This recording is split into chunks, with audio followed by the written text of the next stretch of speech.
For anybody learning woodworking, YouTube can be an intimidating place, especially when you're just getting started. So in this video, I'm taking it back to the basics and we're just going to make some beginner-friendly builds. We're going to use accessible tools, and if this gets you inspired, use whatever wood you want to have a go yourself. And there's actually an added bonus with these, especially this first project, because I genuinely believe that there's a market out there to sell them too. And this first one is so simple, it just involves 4 cuts, 2 dados and 2 holes. And that's it. So let's get started.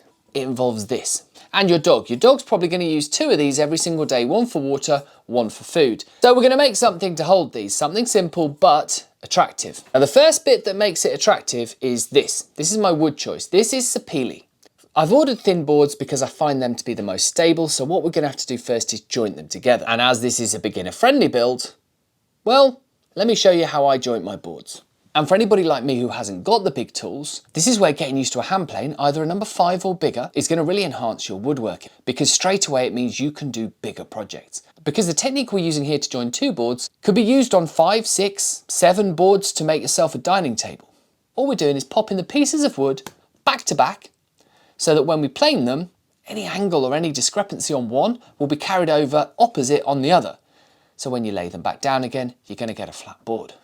And it's tricks like this that I'm hoping to fill this video with, which will help beginners and people learning woodworking to get the most out of the tools they've got. And while I glue these boards together and pop them into clamps, making sure there's as many clamps above as there are below to ensure even pressure, I can tell you now that one thing I discovered during this build, and I've not used it in others, is that if you can get features that carry through the entire project, matching each other, the project will automatically become more pleasant to look at for anybody looking at it.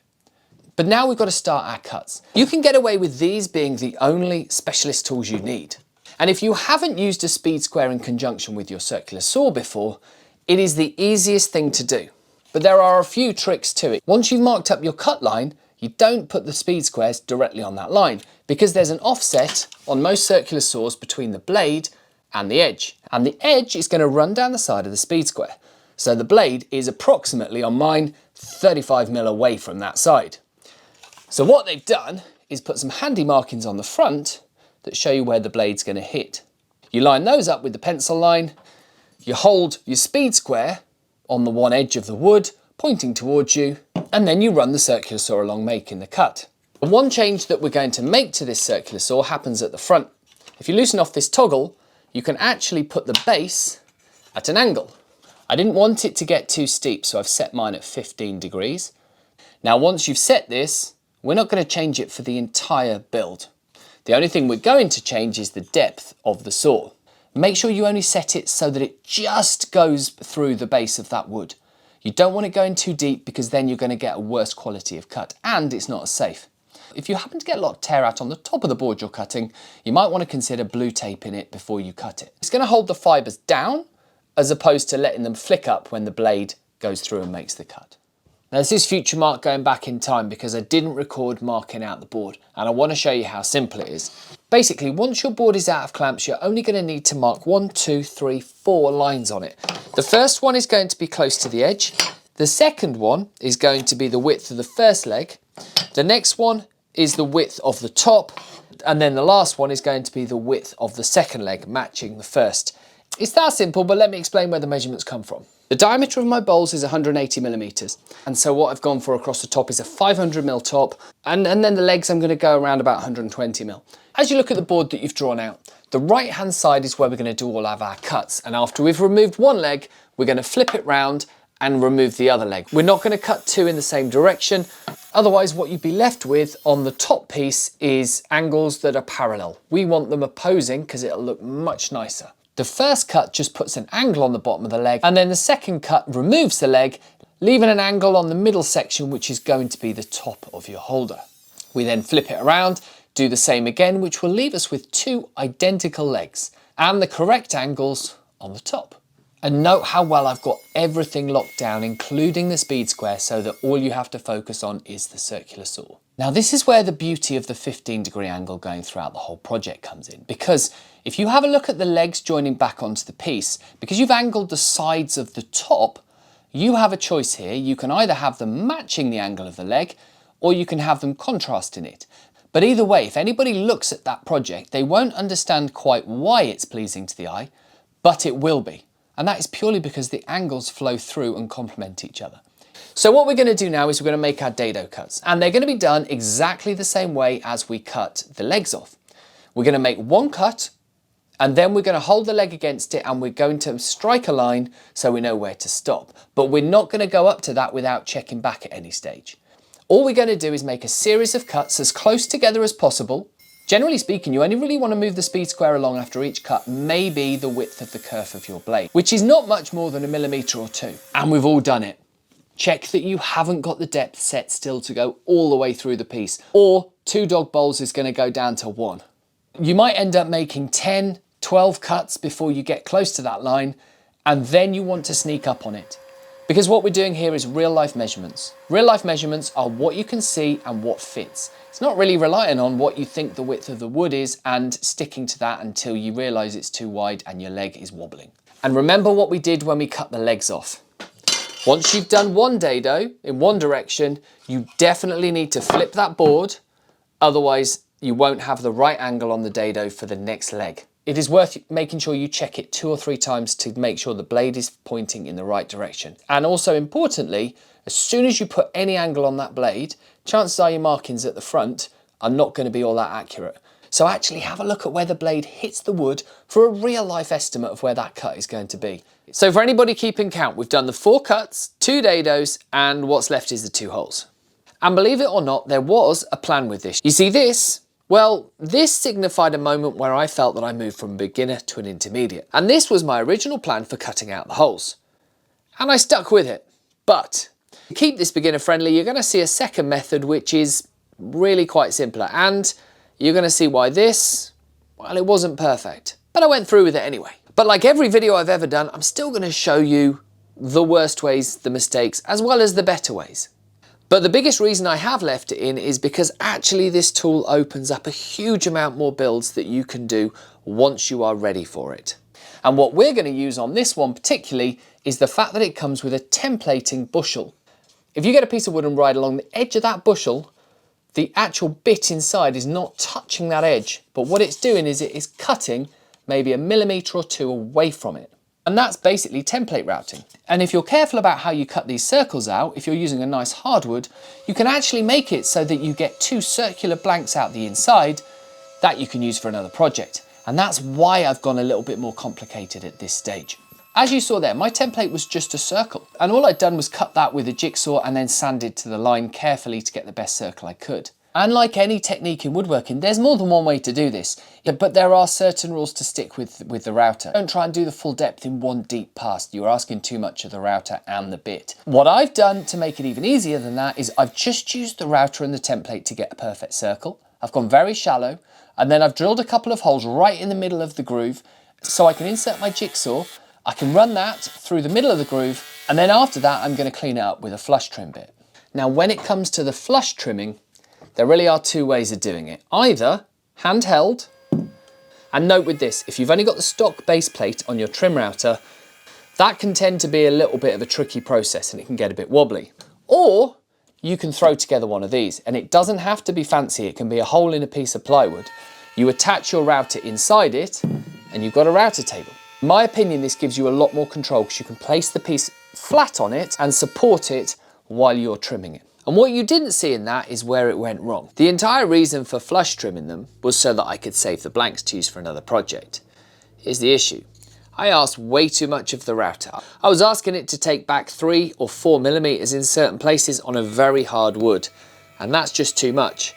If you go down this route, sand it closer first and then use the trim bit. Only ask your router to take off maybe 1 millimeter to 1.5 millimeters. Otherwise you do end up with a mess. But better advice if you are genuinely starting out, don't try and save the blanks for another project, just take the easy route. And now for the next task. Whether you are beginner, intermediate or advanced, whether you're making a box or whether you're making a dog ball hold, no matter what you're doing, this stuff comes in handy. And in this case, if you carefully place it along any glue line, the squeeze out will hit the blue tape, it will come away with it, and it's going to make your job far easier for cleanup and for sanding later down the line. This could save you hours. For clamping, my workbench is the flattest surface, and so using almost every different style of clamp in my shop, I managed to get everything tight, leaving nice clean lines on the joints. I promised you an easier version at the start and in the middle, and here it is. In the most part, the wood is pallet wood. I've gone for no angle cuts. The legs are just 2 thicknesses of the pallet wood glued together, and then all I've done is I've countersunk and screwed through from the top. I've then plugged that using face grain plugs, which in all honesty you don't need to. If you just put wood filler on the top, that's fine. The hole is cut with just a jigsaw. I didn't want to save the blank, so you drill a hole anywhere in it and jigsaw as close to the line as you can, sand the rest. And then the last touches, I just put a scrap piece of sapele along the front because I didn't want there to be any bowing where it's quite thin. And then to keep it out of the water, I've just put feet on the bottom. That is about as simple as you can get. And also, I went for an easier bowl because it's got a nice wide lip on it. And that is really the easiest way to cut a hole. And the last job is the finish. But don't rush this part because genuinely this part should take a third of the project. Give it a good sand, go through the grits, make sure the finish matches the amount of effort you've put into the build. And then I really only have 2 things that I consider when I'm choosing what finish to actually put on the wood. And that is, what is it going to be used for and what type of wood are we using? As this is going to hold food and water, I've gone for a food safe finish in tung oil, easy to apply, and it looks beautiful on the sapele. It makes little to no difference on the pallet wood. And that's the first build completed. I mentioned at the start that these would sell well, and if you want to know where I've got all of the hardware for it and the tools I've used, I'll put links for everything down in the description, and that goes for all of the other ones. We're only 1 build out of the 3 down, and if you're finding this already interesting, please click the subscribe. These videos are what I really like to do. And now moving away from the dog theme, let's make something that you can really use. These are mallets, and I'll be taking inspiration from them. This one was given to me by Alex over at Grey Otter Studios, and the one thing he did say is, don't hit anything with it. And I agreed, it was too nice. That does mean I've got to make my own. Let's just take a couple of seconds at the start to talk style. I love the contrasting woods that Alex has used on his mallet. I like the size of this mallet.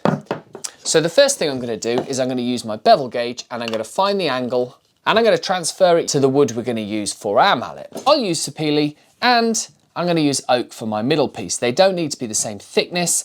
The first thing I'm going to do is I'm going to cut all of the pieces for the head of the mallet itself and I'm going to put a 5-degree angle on them. Here's the issue. If you're using a table saw with a miter gauge or a miter saw, you could just put a 5-degree angle on it and cut it however you like. I want to do this in a more beginner fashion, so I'm going to be using a circular saw with a straight edge. For that, if you're going down the same route as me, leave these as long as possible because you'll get a lot more stability when you're making your cuts. So cut it off the main block, mark it well, clamp it well, and use your straight edge.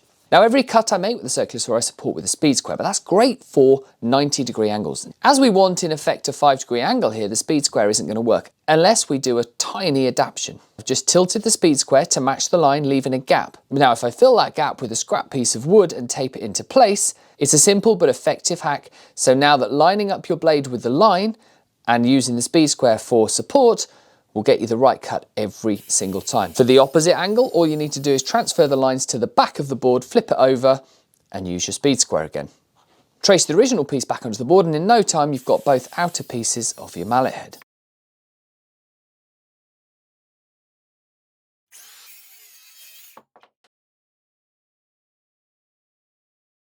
I'm using my most used mallet to give me a rough guide of size for handles, and I'm just rough cutting it with a jigsaw and marking off the section that's going to actually go inside the mallet head.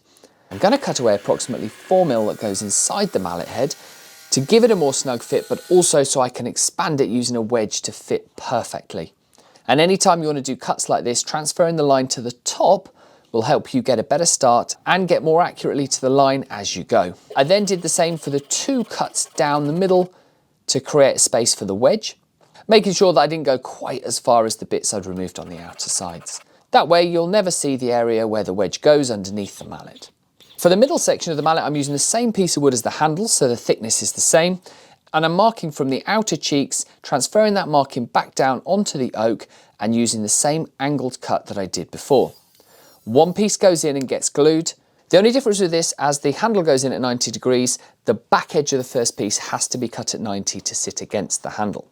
I've not measured any of these from a plan that I've got. I'm measuring from the pieces I've already cut. And so what I'm going to do next is I'm going to put them all together, put the handle into position, and I'm going to measure from the piece for the next bit that I'm going to cut out. That way you get better accuracy. Now the second piece of the interior section of this mallet was cut referencing directly from the gap that was left once the first piece was glued and the handle was in place. Note that I haven't put glue up to the line. That'll stop the squeeze out going into the middle. And then the entire mallet head can be glued up. And I'm not concerned at this stage that all sides line up. I'm just getting it as close as possible. And I'm ensuring there's enough clamps to get good pressure across all joints. I think we're gonna have to shape this handle just a little bit. This is the perfect opportunity to do something that you should do in every single project. And that is either use a tool you've never used before or one that you are not proficient in using. For me, that's the spoke shave. So this is probably the perfect opportunity to practice, and in doing so, I can actually customize this grip to my grip. Now, I don't mind telling you, this was actually my favorite bit of the process, picking up a new tool and learning how to use it on the job. Using a spoke shave is actually very similar to using a hand plane. As long as the tool is sharp and you work with the grain, taking your time and ensuring that the iron is not too far out, everything else is just enjoying the process. I even did a little experiment to see if it was possible to chamfer the end grain on the handle. So now we've shaped the handle, I'm going to try and shape the head. As it stands at the moment, if I put the handle in, I've got very little chance of seating it right because there's actually undulations on each of the three pieces of wood, but that's easily solved with a hand plane. If you don't have a hand plane, go ahead and use your sander, anything that's going to give you a relatively flat surface on this. It hasn't got to be perfect. So just planing the top and the bottom there to get it as square as I possibly could. It reminded me of a mistake that I keep making time and again. If you're going to laminate three boards together like this, and you know you're going to have to plane them at some stage across the top, make sure all your grain directions are going the same way, because you'll see on this one, from one side of the sapele, they're pointing away from me, downwards. Other side, they're pointing upwards, which means as I plane the left-hand side here, it's going to be fine. But I'm going to tear out the right-hand side, unless I've got my plane set to the absolute perfect level, which I don't. I never do. We'll tidy this up. So all I'm doing now is just cutting this wedge so it's wide enough at the top and has a shallow enough angle that it goes a good way down to get some good glue connection. And when you hammer it, it's going to expand the handle into the inside of the mallet head and hold it all in place with the help of the glue. Now I've done this with a Japanese pull saw, again like all the others, because I want to show that this is a very beginner friendly build. Before I put everything together, I'm going to neaten it up and give it a little bit of a sand. You could easily use a hand plane for this job or just sandpaper. I like having an excuse to get the cabinet scraper out and my block plane, but I did finish everything with a quick sand. Where possible, with every glue up, I try to tape off joints so that I don't have to worry about squeeze out. And this is vital on the handle because a lot of the glue gets pushed out when you pop the head onto the mallet. Once the head's seated, the wedge can be glued and hammered in as well. And this will expand the handle enough to ensure everything is tight and to ensure that all of the glue surfaces will bond with each other. You can leave the top of the handle sticking out, you can flush cut it. Me, I went for a middle ground and just gave it a quick trim and a chamfer. This, as I'm sure you can probably tell, is the first time I've ever made a mallet. I'm just going to throw a finish on this, and there it is, your own mallet. And whether you've done it with a miter saw, a table saw, or like me, a circular saw and some hand tools, it doesn't matter. Just use it in your workshop and enjoy the fact that you've made something. The one takeaway from this, in my opinion, is to take something you've already got and make it do a job that maybe you didn't think it could do with just a little bit of blue tape and an offcut of plywood. If you make a one-off for yourself, know that when you hand that to someone else after you're done with woodworking, chances are they'll be able to pick it up and get it to do a job for them as well. So don't be afraid to make your own tools because they could become someone else's tools down the line. So we've got 2 builds under our belt and we're on to the third. And if you've got this far along in the video and you're enjoying it, please click that subscribe before we move on to the third. One thing that I loved as a beginner woodworker was taking something that I thought was beyond me and making it with simpler tools. So I'm going to ask you to stick with me on this because the first method of making this is going to involve the router quite a bit, but I'm also going to show you how I would have done it before I got the router. It's not all plain sailing when you're using the fancy tools because these, and these, and these, and these are the experiments that I've had to make to get the template that I've made to make this very easy. I've had a laser for nearly a year and I've still not figured out how to use it. But there's plenty of people making these templates online.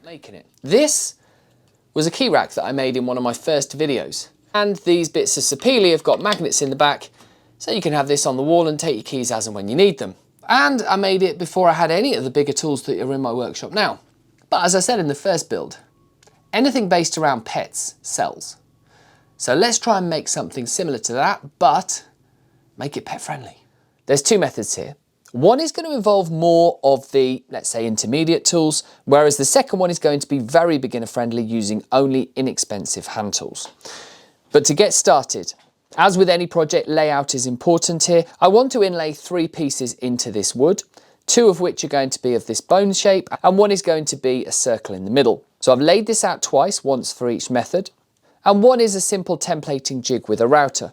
For this, I just have to make sure that I know where the template is going to sit so that I get it even on both sides. And like any template, it's held in place with good double-sided tape that doesn't slip.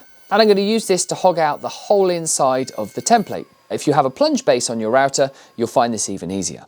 Okay, so once you've got a template and a router, that's a fairly easy job to do. Don't try and hog it all out in one go. Just lower the depth of the router as you go along, and let the template and the router do the work. So looking at one of these bones, you can see, basically it's 4 circles with a rectangle in the middle. Now each of the circles I can cut out with a Forstner bit, and then I can hog out the rectangle with a slightly smaller Forstner bit and finish it off with a chisel. There's a few differences between using a Forstner bit and a router here. The router, you can set the depth and it will be uniform throughout, whereas with the Forstner bit, you are eyeing it as you go, and that does leave a very uneven finish on the bottom. On top of that, there is no avoiding the brad point in the middle, so you're going to get a few areas where you have an extra dip to deal with. The sides are incredibly easy to clean up with a chisel. Just slowly work your way towards the line, taking away a thin slither of wood each time, and then the base can be tidied up as much as possible using the chisel. As you can see, both methods work, but one of them gives you far better results, and honestly, there are loads of inexpensive routers on the market at the moment, and to match them, inexpensive bit sets. You don't have to spend hundreds of pounds, but as you can see from the 2 methods, the router is quicker and gets much better results. And as I said before, it will open up far more builds that you will be able to do. So the interior pieces, the pieces that go within the gaps that we've made, are made in a very similar way. It's a template stuck to a piece of wood. You use the templating router bit to go around it, and you get this. So let's do it the router way first.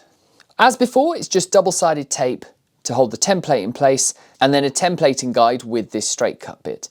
I haven't gone for a large straight cut bit because I don't want to cause too much waste, but also I don't want to work the router too hard. And I've taken my time to do 3 or 4 passes, getting deeper each time so as not to strain the bit. I tried to leave approximately 1mm of wood at the bottom.